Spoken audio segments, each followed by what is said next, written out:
దయచేసి మీరు ఆలోచన చెయ్యండి. ఇలా పెండ్లికి సాయం చేసిండు కేసీఆర్. మీ బిడ్డ కాన్పుకు పోతే గజ్వేల్లో బ్రహ్మాండమైన దవాఖాన కట్టి కేసీఆర్ కిట్ ఇచ్చి తల్లిని పిల్లను ఆటో కిరా లేకుండా తెచ్చి మరకు కాడ జగదేవ్పూర్ కాడ దించిండా లేదా? ఇవాళ గజ్వేల్ దవాఖాన పోండి, కేసీఆర్ కిట్టు బంధు. ఇందాక మా ప్రతాప్ అన్నాడు కదా, గోవిందా గోవిందా, కాంగ్రెస్ వచ్చింది కేసీఆర్ కిట్టు గోవిందా. ఇవాళ గజ్వేల్ దవాఖానలో పోతే కేసీఆర్ కిట్లు బంద్ చేసిండ్రు. ఏమే మీరు కొత్త ఏమన్నా ఇస్తారేమో అంటే ఉన్నాయి కూడా ఊడగొట్టబట్టి.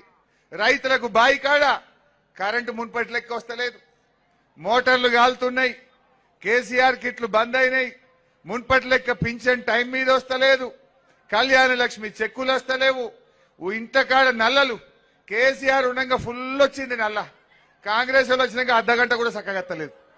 ఇబ్బంది అయితలేదా? మున్పటి లెక్క మంచినీళ్ళు వస్తున్నాయా? కేసీఆర్ ఉన్న 10 ఏండ్లు ఏ చెల్లె అక్క బిందె పట్టుకొని బయటకు రాకుండా మంచిగా నీళ్లు ఇచ్చిండా లేదా? ఏం పుట్టింది కాంగ్రెస్ వాళ్లకు? వచ్చి 4 నెలలు కాలే, నీళ్లు చక్కగత్తలేవు. అంటే కొత్త ఏమి ఇయ్యలే గాని ఉన్నాయి కూడా ఊడగొడుతున్నారు. మరి ఉన్నాయి ఊడగొట్టిన కాంగ్రెస్ వాళ్లను గట్టిగా బుద్ధి చెప్పాలనా వద్దా? ఎన్ని చెప్పిండ్రు చెల్లె? రైతులకు ఎకరానికి 15,000 రైతు బంధు ఇస్తామన్నారు. పడ్డాయా? 15,000 దేవుడెరుగు, 5,000 కూడా చక్కగా పడతలేవు. 5,000 కూడా పడతలేవు. వడ్లకు మక్కలకు 500 బోనస్ అన్నారు, అది కూడా ఎగబెట్టిండ్రు. 3 ఎకరాలకు మించి రైతు బంధు వల్లే, వడ్లు కల్లాలకు వడ్లు వచ్చినాయి, ఇంకా రైతు బంధు వల్లే. మరి కాంగ్రెస్ వాళ్ళకి బుద్ధి చెప్పొద్దా మనం? దయచేసి ఆలోచన చేయండి. ఏ ఒక్కటి కూడా కాంగ్రెస్ పార్టీ చక్కగా చేయలే. వాళ్ళు చెప్పినవి చేయలే, కొత్తగా కూడా ఏమి ఇస్తలేరు. ఆడపిల్లలకు స్కూటీలు ఇస్తామన్నారు, అది అటే పోయింది. పిల్లలకు విద్యార్థులకు 5 లక్షల భరోసా కార్డు అన్నారు, అది ఉత్తదే అయింది. నిరుద్యోగ యువతకు నెలకు 4,000 ఇస్తామన్నారు, అది ఉత్తదే అని చేతులెత్తేసిండ్రు. అందువల్ల ఇవన్నీ ఆలోచించండి. ఒక్క హామీ కూడా కాంగ్రెస్ వాళ్ళు నిలబెట్టుకోలే. ఇవాళ మన గజ్వేల్కు మన కేసీఆర్ గారు మన గజ్వేల్కి ఎన్నో శాంక్షన్లు ఇచ్చారు. మన గజ్వేల్కు కేసీఆర్ గారు గడాలో 73 కోట్ల రూపాయలు ఇస్తే ఆ డబ్బులన్నీ క్యాన్సిల్ చేసిండ్రు. ఎస్డిఎఫ్ కింద 45 కోట్ల రూపాయలు శాంక్షన్ చేస్తే కాంగ్రెస్ వాడు వచ్చినాక ఆ పనులు రద్దు చేసి ఇచ్చిన పైసల్ని వాపస్ తీసుకుపోయింది. ఏ ముఖం పెట్టుకొని కాంగ్రెస్ వాడు ఓటడగాలే? నీ గడా పైసలు వెనకకు తీసుకున్నాం, నీ ఊర్లలో ఎస్డిఎఫ్ పైసలు వాపస్ తీసుకున్నాం, ఓటేయమని అడుగుతారా అని అడుగుతా ఉన్నా. हमारे बहनों, मुसलमान बहनों, थोड़ा ठहरना चाहिए आप लोग, आपके बारे में भी मुझे बोलना है. ఈ రకంగా ఒక్క హామీ కూడా చేయలేదు.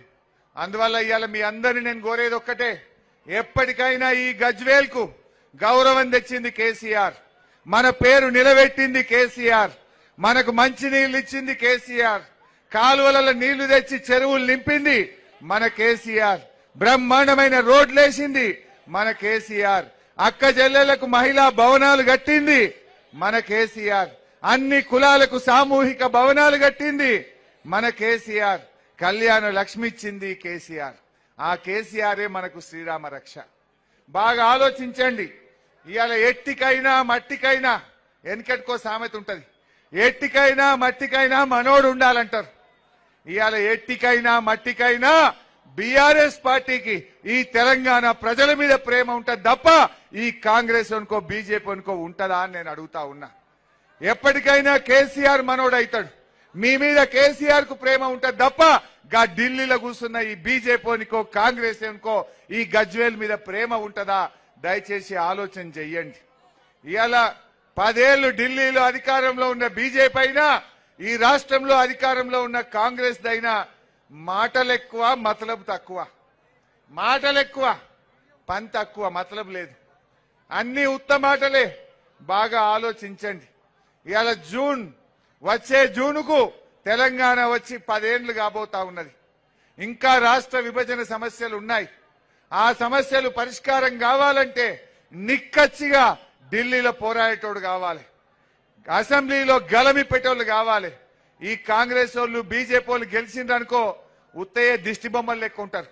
మన వెంకట్రామరెడ్డి గారిని గెలిపియండి ఈ తెలంగాణ హక్కుల కోసం.